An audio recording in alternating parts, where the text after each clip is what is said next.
자, 그러면 이제 2부 시간입니다. 원래 여기서 좀 쉬어야 되는데 쉬지 않고 바로 그냥 팩트플리스 얘기를 해보도록 하겠습니다. 팩트플리스는 작년에 베스트셀러가 됐던 책입니다. 그 내용을 가지고 한번 요약 정리해서 말씀드리겠습니다.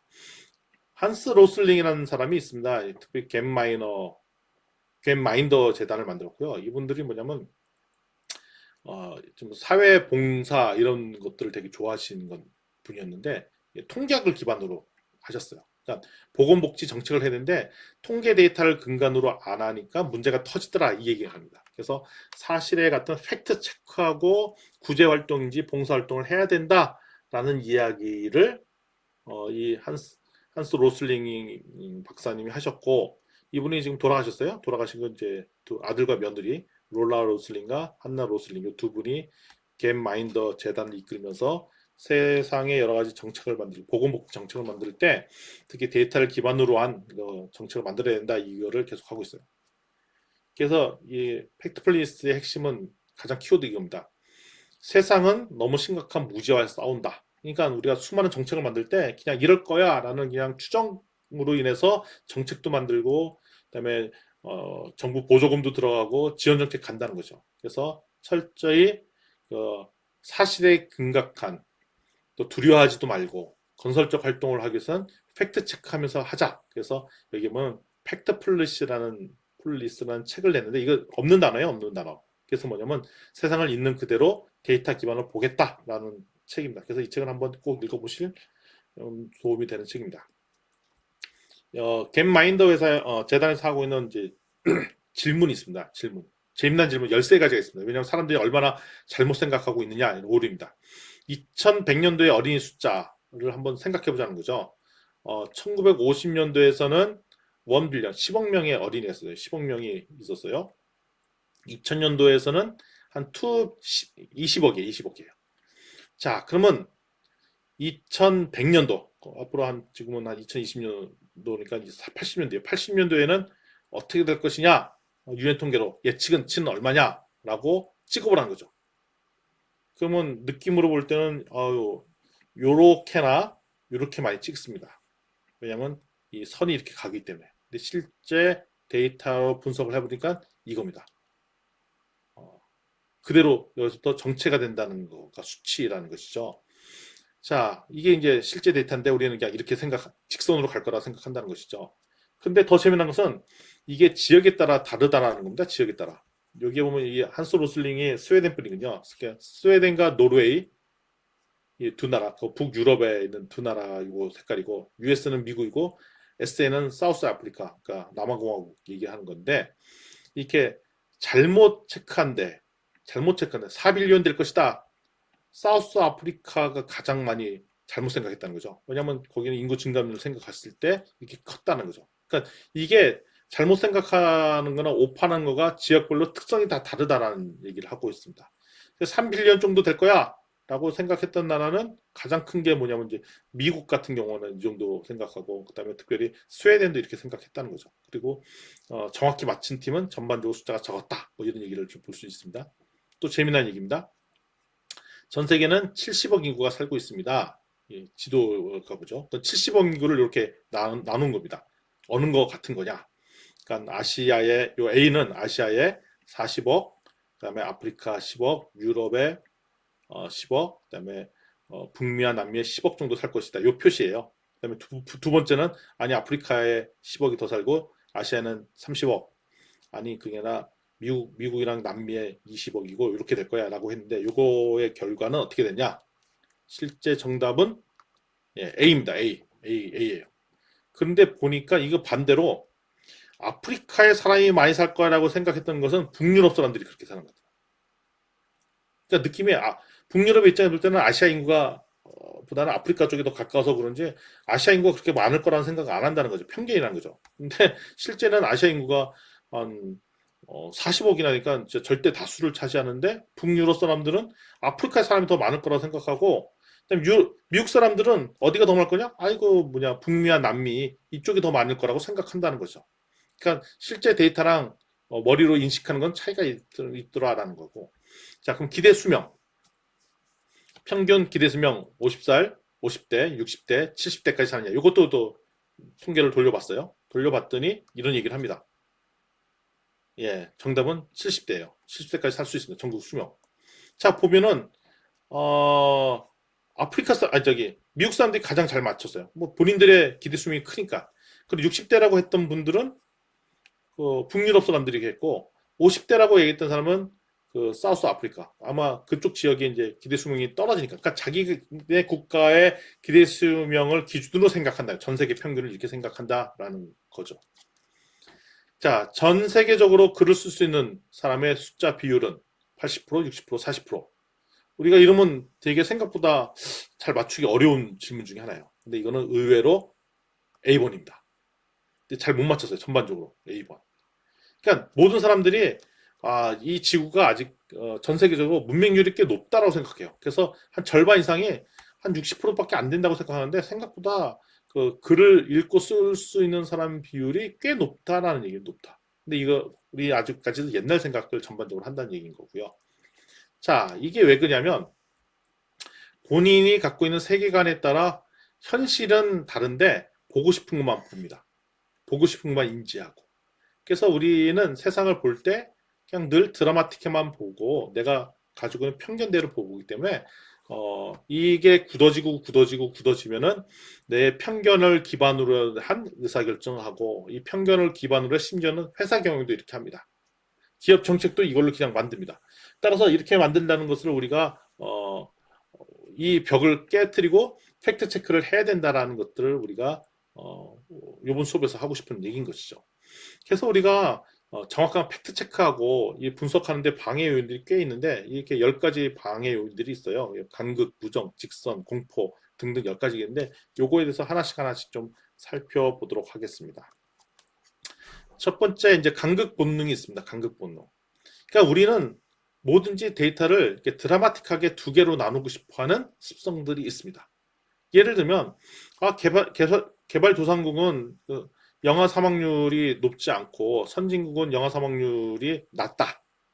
그러니까 개발도상국의 영아 사망률이 높고 선진국은 영아 사망률이 낮다. 이렇게 그냥 생각해야 되는데 실제는 이게 옛날엔 통용될지 모릅니다. 요즘 데이터로 살펴보면 이렇게 된다는 거죠. 이게 옛날에는 이렇게 맞을지 몰라요. 근데 최근의 데이터는 이렇게 돼 있어요. 그래서 개발도상국과 선진국이 막 흩어져 있습니다. 그래서 그냥 단순하게 두 개 정도로 나눠서는 세상을 볼 수 없고 한 네 개 이상으로 돼야 미세한 차이들을 볼 수 있습니다. 그래서 우리가 마케팅 전략을 세울 때도 고객 세그먼트를 더 많이 세분화되는 것이 뭐냐면 지금 고객의 욕구나 유형 이런 것들이 더 많이 세분화됐다는 겁니다. 그래서 우리가 세상을 바라볼 때 뭐 잘 사는 나라, 못 사는 나라 이렇게 너무 크게 두 개로 잘라서 보면 세상이 제대로 분석할 수 없다는 것입니다.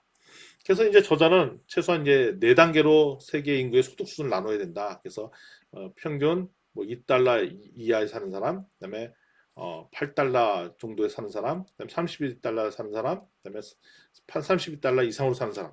이 그림도 그렸죠.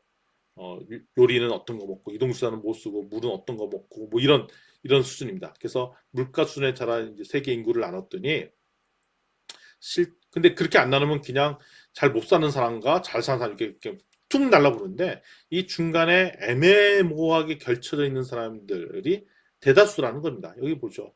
아주 잘 사는 사람은 1이고 아주 못 사는 사람은 또 1입니다. 중간에 이 중상층에서 약간 저소득 요게 대다수의 사람들이 여기 있어서 세상을 이렇게 더 세분해서 봐야 된다라는 얘기를 하고 있죠.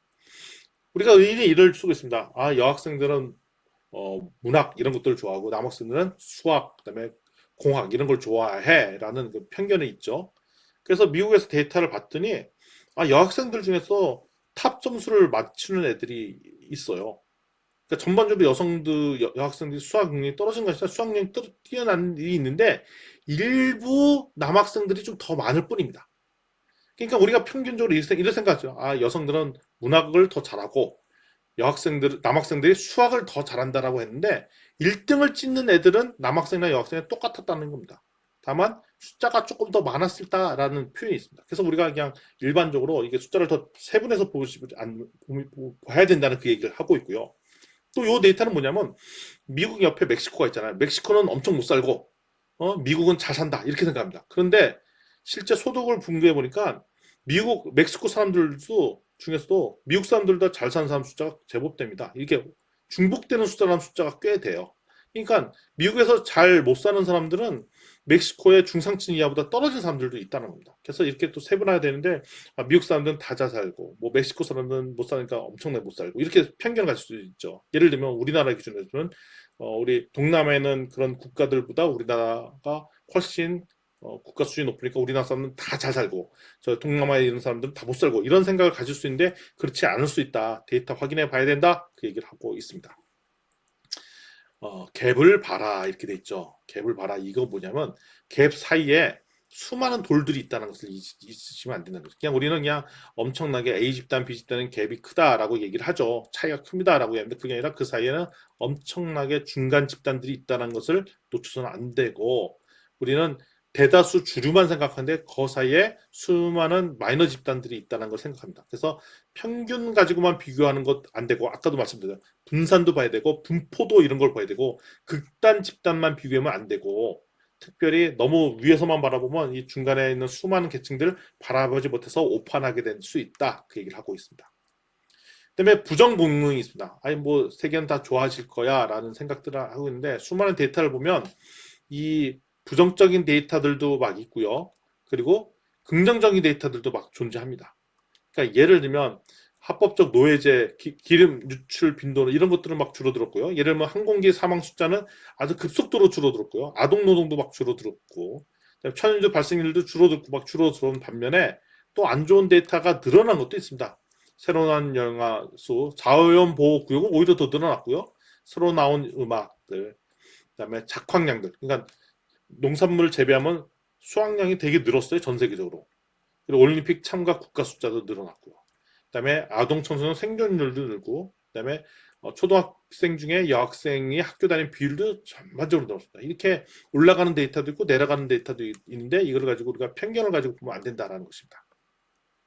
미국에서 가장 많이 가지고 있는 편견 중에 하나가 뭐냐면 미국의 범죄율이 늘 거라고 생각하는 비율이 꽤 는다는 겁니다. 갤럽 조사하면. 그 이유는 뭐냐면 미국 사람들이 이제 영화를 보고 그러면 되게 갱 영화나 이런 거 보면 우리 미국에는 강력 범죄가 너무 많이 느는구나 뭐 이런 거를 뉴스나 매스컴 통해 보잖아요. 그리고 그러잖아요. 그러면 사람들이 생각으로 데이터를 지난 한 20년간 25년간 조사했더니 특별히 요 시점을 기점으로 더 늘었다. 범죄가 늘었다라고 생각하는 사람이 늘었다는 거예요.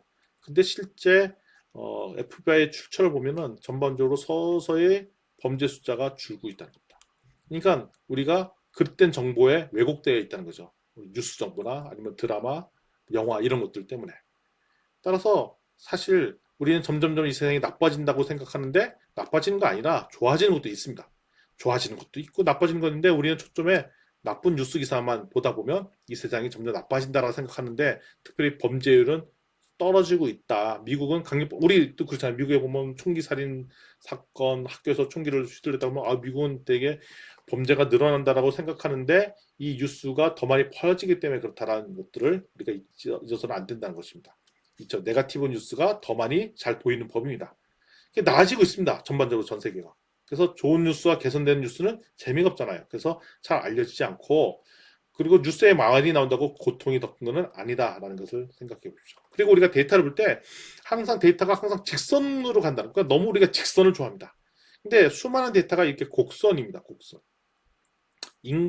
우리는 인구가 실제로 보면 막 이렇게 돼서 엄청난 인구 폭발할 거라고 생각합니다. 그래서 우리가 1970년대에 제가 있는 선생님 라떼는 말이야 70년대 학교 다닐 때 80년 70 이런 얘기했어요. 인구가 이제 너무 많이 들어서 인구를 줄여야 되니까 이게 전 세계 인구 폭발이 된다. 그래서 한 가족 한 식구만 낳자 뭐 이런 운동들 막 할 때가 있었어요. 근데 실제 유엔 예측은 특정한 시점 되면 이렇게 서서히 줄어들고 있는 표정들 증거들이 있는데 우리는 그냥 무조건 이렇게 늘어날 것이다 이렇게 생각한다는 것이죠. 미래 예측들이 있습니다. 그리고 출생률도 막 그 이유 중에 하나는 출생률이 1965년도까지만 해도 5명씩 났어요. 1800년대는 한 거의 6명에 가깝게 났어요. 1인당. 근데 1865년도 이후부터 급속도로 떨어지더니 전 세계적으로 그다음에 2027년부터는 2.5명까지도 줄고 우리나라는 그보다 훨씬 떨어져 있죠. 그래서 이게 점점 줄기 때문에 인구 늘어나는 숫자가 점점 이렇게 줄어들어서 인구 성장은 더 이상 되지 않을 거다라고 얘기합니다. 따라서 어떤 데이터는 직선 맞습니다.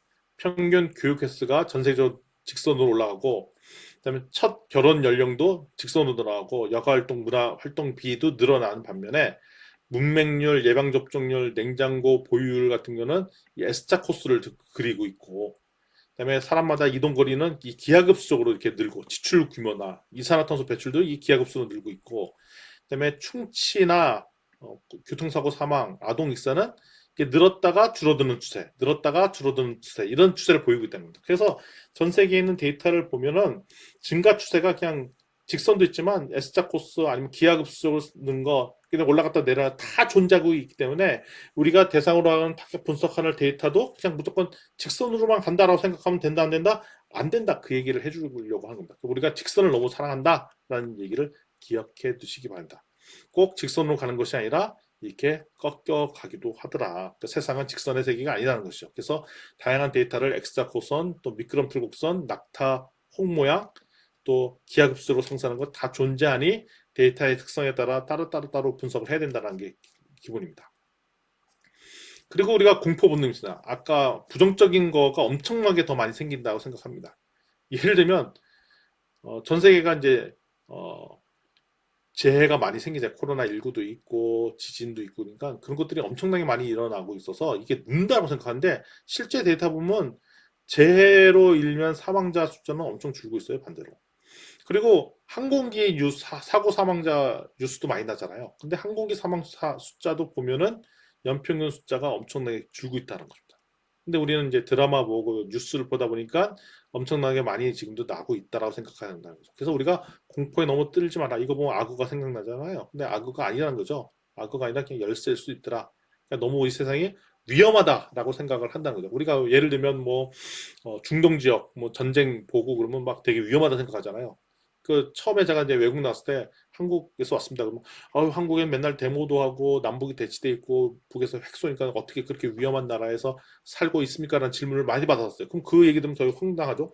우리나라 그렇게 위험한 나라였는가? 실제 가보면 그렇지 않더라, 그런 얘기를 하고 있습니다. 그래서 우리가 두려움을 통제하다. 우리가 실제보다 더 무섭다라고 생각할 가능성이 있더라. 그래서 뭔가 정책을 만들고 실행할 때는 정확한 팩트 체크를 해야 된다, 그 얘기를 하고 있습니다. 그리고 크게 묶는 있습니다. 그러니까 모든 것이 우리가 8대2 이런 것들이 유행하다 보니까 은연중에 예를 들면 세계 에너지원은 이 빅3가 8을 차지하고, 석탄, 석유, 가스가 8이고 나머지 대체 그 에너지는 뭐 2야 뭐 이렇게 익숙하다 보니까 뭐 너무 모든 것을 8대2의 법칙으로 해석하려고 하는 법칙들이 있습니다. 예를 들면 이런 것들이 있습니다. 전 비세계인이 잘 사는 사람이 다수가 될 거야 라는 생각도 있습니다. 이제 아시아가 이제 부가 넘어오고 중국 잘 살고 한국 잘 살고 일본 여전히 잘 살고 하니까 모든 전 세계 부가 다 아시아로 쏠릴 거야 라고 생각했는데, 실제 보니까 2017년도 기준은 여전히 60%가 서양 사람들이 훨씬 더 잘 살고요. 2027년도나 돼야 이제 서양과 그다음에 그 외 지역이 반반이고요. 2040년이 돼야 이제 서양이 한 40%, 그다음에 나머지 권익이 60%, 이 정도로 데이터가 보인다는 겁니다. 그래서 실제적으로 8대1처럼 그렇게 드라마틱하게 편향되어 있거나 이러지 않더라라는 것들을 생각하십시오. 그래서 어느 숫자가 엄청 크다라고 하지만 항상 뭘 생각했냐, 비율을 가지고 생각을 해볼 필요가 있다라는 걸 생각하고, 아시아권역에 부가 많이 늘어났다 해서 엄청난 게 아니라 상대적으로 딴 데랑 비교해보면 그렇게 늘지 않았을 거다. 우리는 이 얘기 많이 합니다. 국가 간에 하면 인도가 엄청나게 공해 배출이 심합니다라고 합니다. 그런데 그거를 평균 인구당으로 하면은 오히려 생각보다 인도의 공해 배출량이 확 떨어집니다. 1인당 공해 배출량 그러면 확 떨어진다는 거죠. 그래서 우리가 비교할 때 그냥 숫자만 갖고 비교하면 엄청나게 커 보이는데 다른 집단과 비교를 하게 되면 그게 상대적인 비율 여러 가지 것들 때문에 작게 볼 수 있다는 것입니다. 그리고 또 우리가 쉽게 또 일반화합니다. 예를 들면 아프리카는 다 못 살아 합니다. 근데 아프리카에도 진짜 경제적으로 소득이 크고 그다음에 기대 수명이 낮은 나라들이 있죠. 그래서 소말리아 같은 경우는 소득도 낮고 기대 수명도 낮습니다. 그렇지만 북아프리카의 튀니지 같은 경우는 그 불어 쓰는 나라거든요. 이거 좀 잘 사는 나라입니다. 거기 같은 경우는 소득도 높고 기대 수명도 높습니다. 그래서 우리가 흔히 일반합니다. 왜 아프리카 살면 잘 못 살고 이렇게 생각하죠. 아프리카 살면 다 이런 집 살고 여기는 어디냐 하면 아까 얘기했던 소말리아 이런 나라의 일부이고 튀니지 이런 데서 고급 집들이 막 있는 뭐 이런 지역들도 있더라는 겁니다. 따라서 우리가 이게 동그라미 그러면 다 똑같이 보이는데 자세히 관찰하면 어떤 건 사과고 어떤 건 배고 어떤 건 귤이고 뭐 이 차이가 있습니다. 그래서 너무 우리가 큰 카테고리로 져서 생각하면 된다 안 된다 안 된다 너무나도 일반화하면 안 된다. 그래갖고 우리가 집단과 차이 보고 테스트하고 이런 거를 잘 분석을 해야 시차점을 뽑을 수 있더라라는 것들을 생각하십시오. 예를 들면 우리가 다수가 그렇게 생각합니다.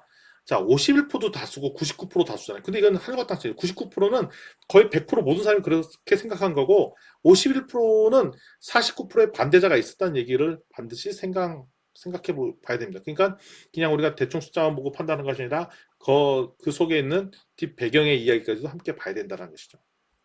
우리가 흔히 이렇게 얘기할 수 있습니다. 소득이 높을수록 자녀 수가 적다라는 것이 일반적인 상식이잖아요. 근데 종교 구분해 봤더니 이 법칙이 기독교인들한테 잘 맞아요.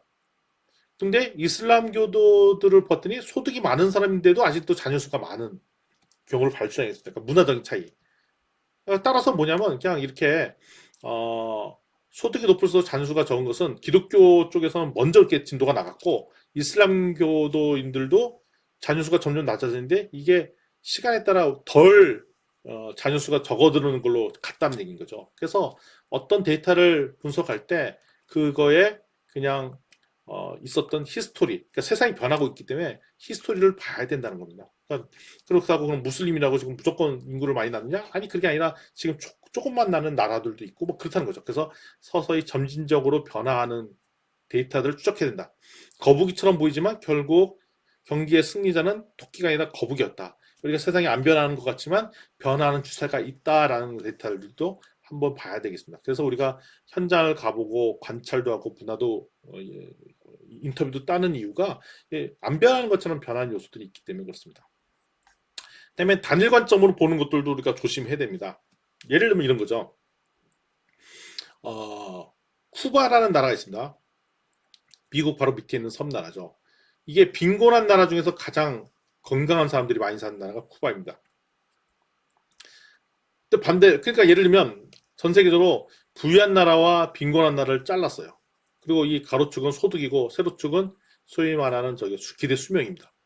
이렇게 부유한 나라랑 이렇게 딱 잘라 보면은 느낌이 여기는 데이터가 이렇게 모여 있고 여기는 이렇게 데이터가 모여 있으니까 거 봐라 잘 사는 나라가 더 오래 살잖아 이렇게 생각할 수 있다는 거죠.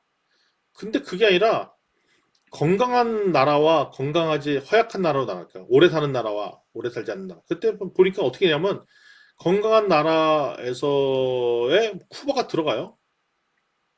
건강한 나라 중에 가장 빈곤한 나라가 돼버렸죠, 쿠바가. 그리고 허약한 나라도 이렇게 돼요. 허약한 나라에도 뭐가 들어야면 잘 사는 사람들도 있더라이죠. 뭐 이렇게 섞여 있습니다. 이게 잘 보면은 미국이 여기 있고 심지어 미국보다도 쿠바가 더 오래 살아요. 기대 수명이 높습니다. 심지어는 미국이 가장 잘 사는 전 세계 나라잖아요. 미국보다 더 오래 사는 사람들이 기대 수명이 높은 나라가 뭐 39개나 있더라. 그래서 우리가 이 세상을 볼 때 그냥 단순하게 잘 사는 나라, 못 사는 나라, 건강한 나라, 허약한 나라 이렇게 나누는 게 아니라 여러 각도로 나눠서 분석을 해봐야 뭔가 시사점들이 보이더라. 그래서 꼭 우리가 분석할 때 A 아니면 B가 아니라 뭐 2x2 매트릭스를 본다든지 더 다른 측면으로 나눠서 분석하다든지 뭐 이렇게 해야 우리 얻을 수 있는 시사점들이 많다라는 것을 보여줍니다. 이것이 답이라고 주장하지 말고 또 다른 솔루션도 있는지 함께 생각하는 자세가 필요하다. 그래서 우리가 도하는 분류 체계, 다양한 시각으로 보는 것 이런 것들도 되게 중요합니다. 자, 이런 데이터를 보면 뭐냐면 아까 이 단계가 잘 사는 나라 단계죠. 그래서 비난을 이렇게 합니다. 소득별 이산화탄소 배출량 하면은 이거 데이터 보면 당연히 잘 사는 사람이 이산화탄소 너무 많이 배출하잖아. 잡아 잘 못 사는 나라에서는 이산화탄소 잘 배출하고 이 소위 말 잘 사는 사람들이 문제네 이렇게 비판을 할 수가 있습니다. 근데 이걸 더 자세히 보면은 이게 이유가 있다는 겁니다. 원인이 있습니다. 그러니까 우리가 그냥 이렇게 비판하죠. 그럼 왜 이 잘 사는 나라들은 이산화탄소를 배출을 많이 할 수밖에 없었지라는 것을 원인을 찾고 이유를 찾고 뭐 이렇게 해야 해결되는데 그냥 이 사람들이 문제야 그러고 해버리면 안 되고 아까 말씀드렸듯이 우리 앞 시간에 대해 문제를 찾았으면 그 원인을 내고 원인이 왜 발생했는지를 더 봐야 의미 있게 되는데 그냥 여기서 그냥 이 사람들 문제네 좀 아껴 쓰세요라고 그냥 끝내버리면 안 된다. 이유들을 찾아봐야 된다라고 말씀을 하십시오. 자, 그리고 또 마지막으로 해야 될 얘기는 뭐냐면 데이터를 구집해라 이 얘기입니다. 철저히 데이터 중심으로 봐야 된다는 겁니다. 그래서 빅데이터 분석의 핵심은 데이터를 보고 데이터를 가지고 해석하는 역량이 중요하지 그냥 즉흥적으로 판단하시면 안 된다라는 것을 기억해 두십시오. 따라서 빅데이터 전문가라고 했지만 우리 데이터를 봐야 된다고 했지만 사실 데이터를 가지고 해석을 잘 못합니다. 그래서 우리는 철저히 사실에 근거한 판단을 해야 되고 수많은 편견이 있습니다. 뇌피셜, 그다음에 인지 오류, 자기의 주관 이런 것 때문에 그냥 쉽게 오판합니다. 창업자도 경영자도 자기가 쌓았던 경험에 따라 그냥 의사결정 확대입니다. 그러면 그렇게 하면 안 된다는 거고 우리가 이제 의사결정을 이제 행동으로 옮기죠. 창업을 하든지 마케팅 전략을 세운다든지 이걸 해양할 때 철저히 데이터를 기반으로 하면 좋겠고 이러려고 하니까 어떻게 되냐 지속적으로 성찰하고 배워야 됩니다. 내가 다 알아라고 하면은 성장할 수 없습니다. 그래서 데이터 기반 의사결정의 핵심은 자기 성찰, 자기 겸손, 지속적으로 자기를 되뇌 보면서 살펴보는 이 과정들이 되게 중요하다라고 말씀을 드릴 수 있겠습니다. 강의는 이 정도로 마치겠고요. 한 10분 정도 잠깐 Q&A를 좀 하고 정리하도록 하는 시간을 갖도록 하겠습니다.